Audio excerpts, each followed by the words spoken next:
Hi, and welcome to the presentation today on the blank generation. To what generation do you belong?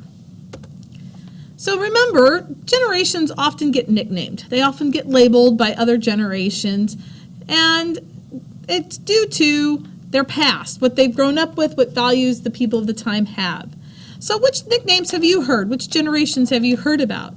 In class, during modernism, we're going to talk about the lost generation, and you should have seen that on your web quest, and so you should have an idea of what these people labeled themselves. But now, what do you know about the other generations? What did they get labeled as? What factors affect a generation, and how do those factors or values influence and give it its characteristics? Think about that, and then proceed with the video. So this comes from an article by Elwood Carlson called The Lucky Few, Between the Greatest Generation and the Baby Boom. And so this information comes from that piece. It starts by calling the generation the New World Errs. These are people that were born between 1871 and 1889. So the median member was born in 1880. These people lived on farms more than any other American generation during the 20th century. 1/5 of all children born into this generation died in childhood, and these people were known as the New World Errs because about 1 out of every 4 people in this generation immigrated to the United States. The Hardtimers. These are people born between 1890 and 1908. A median member is going to be born about 1899. They fought in World War I, then they struggled through the Great Depression, and finally finished their working lives in the wartime economy of World War II. Think about those hard times. They often married late, they had fewer children, and generally had the fewest choices about the direction of their lives of any generation during the century. Their lives were very much shaped by the hard times that they lived in. The Good Warriors. These are people born between 1909 and 1928. The median member was born in 1918. These people are called the Greatest Generation by Tom Brokaw in 1998. They fought in World War II, and they led all the other generations in blue-collar jobs and union membership. They, along with the Lucky Few, were the most native-born generations in U.S. history.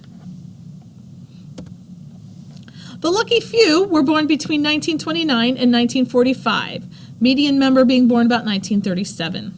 They had the smallest share of immigrants of any generation in the century. They were the first generation in U.S. history with fewer people than the preceding generation. Many educated Lucky Few men skipped blue-collar jobs for white college careers. Their military service came mostly during peacetime rather than wartime. The Lucky Few women married earlier than any other generation in U.S. history. These were followed by probably one of the more popular ones called the Baby Boomers. This is the generation of my parents. They nearly doubled the number of people in the Lucky Few to become the largest generation of the century. They are often targeted by different companies, and ad campaigns sometimes tend to be geared towards them. The Baby Boomers, the men, had problems finding jobs, but women in this generation nearly matched men in education and made great strides in the career world. After the Boomers come Generation X. Born 1965 to 1982, the median member born in 1974. This generation would be myself and my brothers. The first generation, with a greater share of women than men graduating from college, includes many foreign-born immigrants. They delayed marriage and parenthood more than any other generation before them, and the men continued to struggle with jobs while women moved forward in careers as well as their education. The New Boomers, which are both my girls, were born 1983 to 2001, and the median members born in 1992. This includes almost as many births as the original baby boom. They will add a larger share of new immigrants in adulthood than any other generation since the New World Errs. They will become the largest generation of any living during the century. So now it's your time to think about your generation. You're going to work in groups at your table, and you get to determine what goes in the blank. The blank generation. What do you think best describes the people that are your age, that were born in your time? You're going to brainstorm a top 10 list. You know you're a member of the blank generation when. Here's my list. The knows how to use a payphone generation. You know you're a member of this generation when you know how to make a collect call on a payphone, took a calling card to college to use to call your parents, or so they thought, know what an electronic typewriter is, and you were happy to have one with correction tape built in. Total bonus. You have used a 5-inch floppy disk, a 3.5-inch floppy disk, or a zip drive. You thought Duran Duran would be on top of the pop charts forever. You traveled on a family vacation in a station wagon, even better than the minivan. You remember when MTV actually played music videos 24/7.